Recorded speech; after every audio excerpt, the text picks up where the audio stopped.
Ce podcast vous est proposé par Philippe Massol. Bonjour et bienvenue. Aujourd'hui, on va explorer un peu la psychologie derrière la vente. Plus précisément, comment certaines techniques peuvent rendre la prospection plus percutante. L'idée, c'est de comprendre ce qui, dans notre tête, nous pousse à dire oui. Allez, on décortique ça.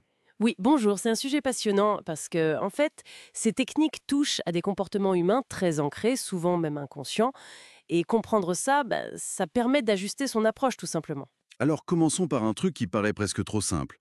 La force du mot parce que. Il y a cette fameuse expérience-là avec la photocopieuse. Ah oui, l'expérience d'Hélène Langer, c'est assez révélateur.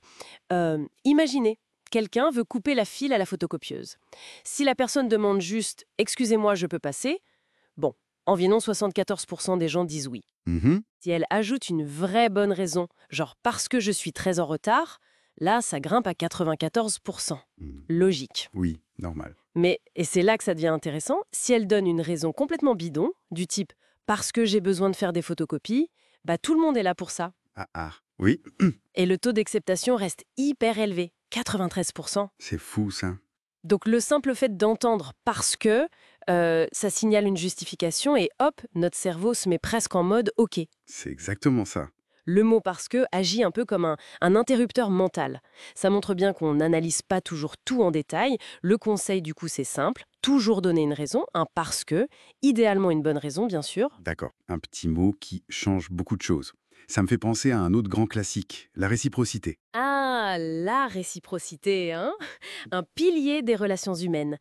On se sent naturellement obligé de rendre quand on a reçu quelque chose. C'est très, très ancré socialement. Il y avait une expérience là-dessus aussi, non? Avec des billets de tombola. Oui, tout à fait. L'expérience de Reagan. En gros, un complice offrait une canette de soda à certains participants avant de leur proposer d'acheter des billets de tombola. Eh bien, ceux qui avaient reçu le soda achetaient 2 fois plus de billets. 2 fois plus. Incroyable. Oui, et ce qui est fascinant, c'est que ça marchait même si les gens ne trouvaient pas le vendeur particulièrement sympa. L'achat était vraiment motivé par ce besoin de rendre l'appareil. Donc, en prospection, envoyer un petit truc utile, un article, un lien, avant de demander quelque chose, ça peut amorcer cette dynamique. On sert, hein, pas de manipulation grossière ou de pot de vin. La limite est importante. Bien sûr, bien sûr. Et au-delà de donner, il y a aussi le fait d'être apprécié. Tout simplement. Surtout quand les offres se valent, j'imagine. Ah, mais c'est fondamental, hein. Dans ce que certains appellent les systèmes compétitifs en impasse concurrentielle, bon, en gros, quand tout le monde propose la même chose, la différence, elle se fait sur quoi? Sur l'humain, sur la relation. On préfère acheter à quelqu'un qu'on aime bien. C'est l'effet de sympathie. Classique dans la vente à domicile, par exemple. Mais en prospection, au téléphone, comment on fait pour être sympathique comme ça, rapidement? Un ton enjoué, positif. Ensuite, utiliser des références communes, si possible. La fameuse recommandation «j'appelle de la part de Monsieur Dupont». Oui, ça ouvre des portes. Enfin, si Monsieur Dupont est apprécié. Exactement. Faut faire attention à ça. Sinon, c'est l'effet inverse est garanti. Et puis, cherchez activement des points communs, même petits. La similarité, ça crée du lien et de la sympathie. Bref, soyez sympa, ça aide toujours. Logique. Bon, et si on veut aller un cran plus loin? J'ai entendu parler d'une technique d'étiquetage. Ça consiste en quoi? Oui, l'étiquetage.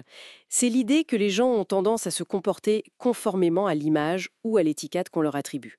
L'exemple souvent cité, c'est celui, un peu controversé, des écoliers. Des chercheurs avaient fait croire à des enseignants que certains élèves, choisis au hasard, étaient des futurs génies. Mhm. Eh bien que cette étiquette a influencé le comportement des profs envers eux, et au final, ces élèves ont effectivement mieux réussi. L'étiquette a créé la réalité en quelque sorte. D'accord. Et comment on transpose ça à, mettons, un appel de prospection? Alors, imaginez, vous appelez le standard d'une entreprise pour joindre le service R&D. Au lieu de demander juste le service, vous pourriez dire «Bonjour, Philippe Massot à l'appareil, je cherche à joindre quelqu'un de particulièrement sympathique et à l'écoute au service R&D, s'il vous plaît». Ah, malin. Et si la standardiste vous passe, disons, un certain Michel, vous enchaînez «Bonjour Michel, Philippe Massot, j'ai demandé au standard qu'on me passe quelqu'un de sympa et disponible au service R&D, et c'est tombé sur vous». Ah, ah. Et là, Michel se sent obligé d'être sympa et disponible. Et hop, on a un nom et une intro. Très fort. Bon, pour finir, une technique qui sonne un peu plus téléachat, peut-être. Le fameux « mais ce n'est pas tout ». Ah oui, la technique du cadeau bonus ou de la concession immédiate. C'est assez direct, oui.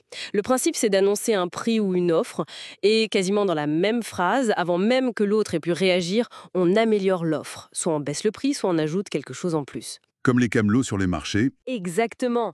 Il y a une expérience connue avec des lycéens qui vendaient des bougies.